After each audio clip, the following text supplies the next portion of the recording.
Hi everyone, welcome back to Mind Blown Movies Explained. Today we take a look at the 2008 British horror thriller film titled Eden Lake. Don't forget to subscribe. Just one click really helps the channel out and it's completely free. And you'll get more epic videos like this. The movie opens with Jenny Greengrass, a primary school teacher closing up for the week. Her boyfriend Steve Taylor picks her up after school for a weekend trip. They joke around while driving through the English countryside. He explains that their destination is Eden Lake, a remote quarry lake surrounded by woodland, quiet, isolated, and is untouched. We see that this trip is meant to be a turning point. Steve plans to propose. We believe they're heading toward something permanent, but even before they arrive, tension creeps in. During the drive, they almost hit some teenagers riding their bikes recklessly. Another one steals his parking spot. After spending the night at a motel, the next day they continue on their journey almost at their destination, Eden Lake. As they park near the woods, they encounter a young boy named Adam, wandering alone. Jenny speaks kindly to him, while Steve remains guarded. It's a brief interaction, but one that will echo catastrophically later. They arrive at Eden Lake. The setting is beautiful, serene, and deceptive. Jenny loves it here. The peace doesn't last long. A group of teenagers arrive at the lake with loud music and begin to bully on Adam while the couple watches. Steve launches into a rant about teenage delinquency, complaining about antisocial youth and blaming weak parenting. Jenny tries to soften the conversation, but the film subtly establishes Steve's mindset: frustrated, confrontational, and morally rigid. They arrive with barking dogs and a clear disregard for anyone else. They claim the lake as their territory. The dog barks and sprays his saliva all over Jenny, much to Steve's disdain. Steve walks over and politely asks them to lower the music, but they're making fun of him. Avoiding an escalation, Steve walks away. Their leader, Brett, is charismatic, cruel, and disturbingly calm. He stares at Jenny through binoculars for too long. As the teenagers leave, Brett throws one final look back, silent, calculating. One of them even pulls out his ding-dong for her to see. That night, the couple shares wine by the fire. Steve speaks about proposing. Jenny smiles, as Jane hears something in the woods. Steve goes to check it out. The atmosphere is eerie, but it's just Steve messing around. For a moment, hope survives. The next morning, Jenny and Steve discover their food supplies crawling with insects, clearly sabotaged. Steve is furious. Jenny urges restraint. They head into town to replace their food, stopping at a local restaurant. Steve describes the teenagers to the waitress, expressing concern. Her reaction is defensive. She insists that local kids aren't troublemakers, subtly implying Steve is exaggerating. The film introduces a key theme here: community denial. Later, driven by anger, Steve sneaks into a nearby house he believes belongs to the teens. Inside, he finds stolen property, including his own. But before he can act, John, a large, hostile man, returns home. When the large man hears footsteps upstairs, he goes to check it out. But Steve, using the roof, barely escapes. This moment seals their fate. Back at Eden Lake, Steve returns from diving. Just as he is about to propose, they notice everything is gone while Jenny was sleeping. Their Jeep, their phones, their belongings. They are stranded. Walking back toward town, they nearly collide with Brett, driving Steve's stolen Jeep. Brett smiles and drives away. Night falls. The couple tracks the gang into the woods, confronting them. Steve demands his keys. When his phone rings in one of their pockets, Steve loses it. The teens just pull out knives, and a scuffle breaks out. In the chaos, Brett's dog is stabbed. Brett's face changes. Any remaining restraint vanishes. He angrily hands the keys over to Steve. The couple tries to escape in the Jeep, but the gang throwing rocks at them and breaking the headlights causes them to crash. With Steve's persuasion, Jenny runs away, barely escaping the group. When the group discovers the crash site, Steve is captured. At dawn, Jenny traces Steve's blood back to the group. She can do nothing but to watch from hiding as the gang ties Steve to a rock using barbed wire. When one of the gang members tries to stop an overreacting Brett, he loses it. Brett delivers his most horrifying command. Every member must stab Steve, starting from the person that tried to stop him, so they are all guilty. One by one, they do. The only girl in the group, Paige, films everything on her phone. Laughing, documenting, preserving the horror. Before we dive deeper, make sure to hit that subscribe button so you never miss our movie breakdown.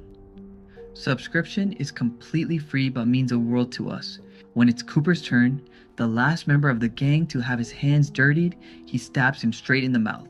Jenny creates a distraction, allowing Steve to break free in agonizing pain.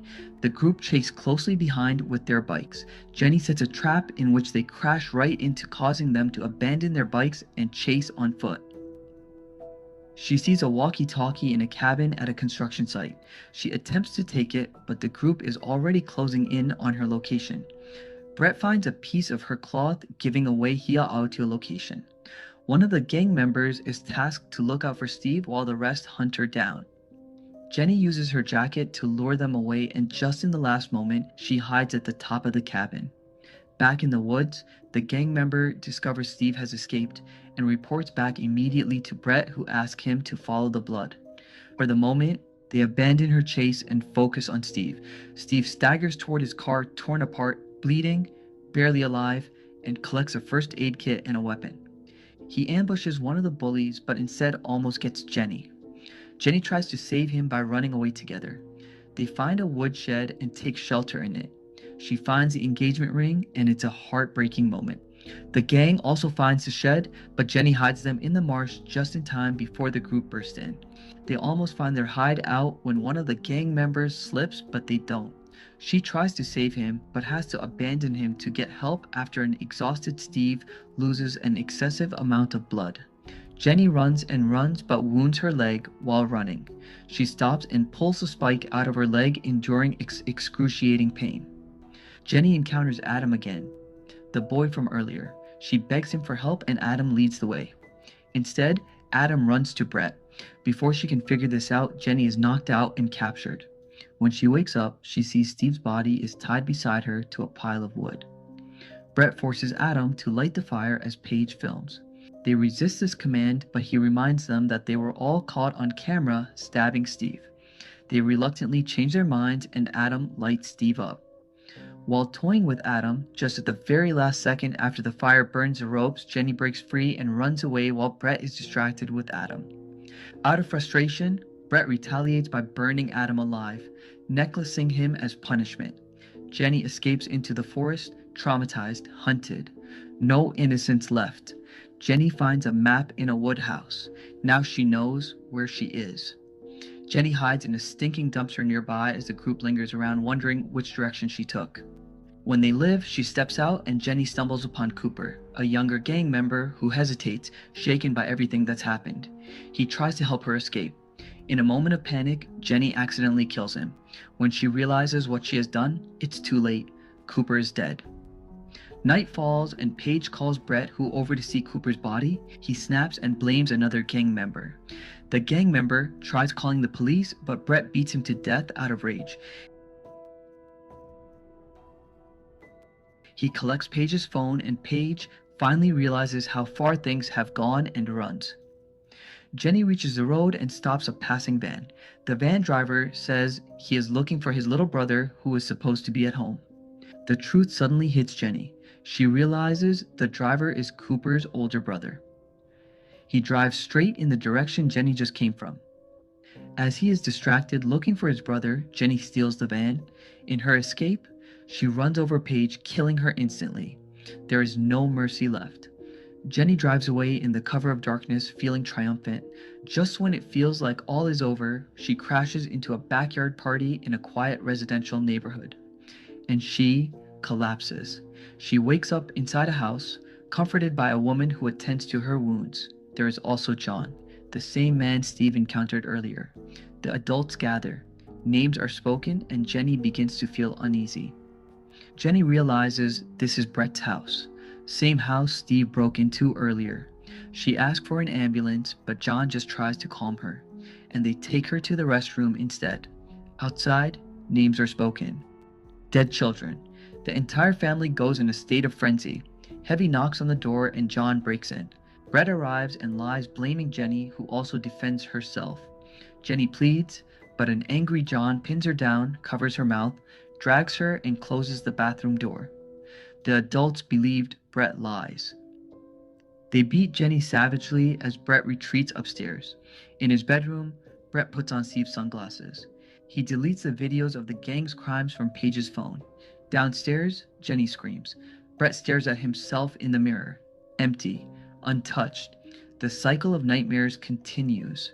Eden Lake is a bit about survival and more of accountability, denial, and inherited violence. The true horror isn't the teenagers, it's the parents who refuse responsibility, the community that protects its own, and the systems that allow cruelty to grow unchecked. Evil doesn't arrive from outside, it's raised and protected. If you enjoyed this breakdown, subscribe for more thriller, action, horror, and mind twisting movie explanations every single day. Thank you. Take care and see you in the next video.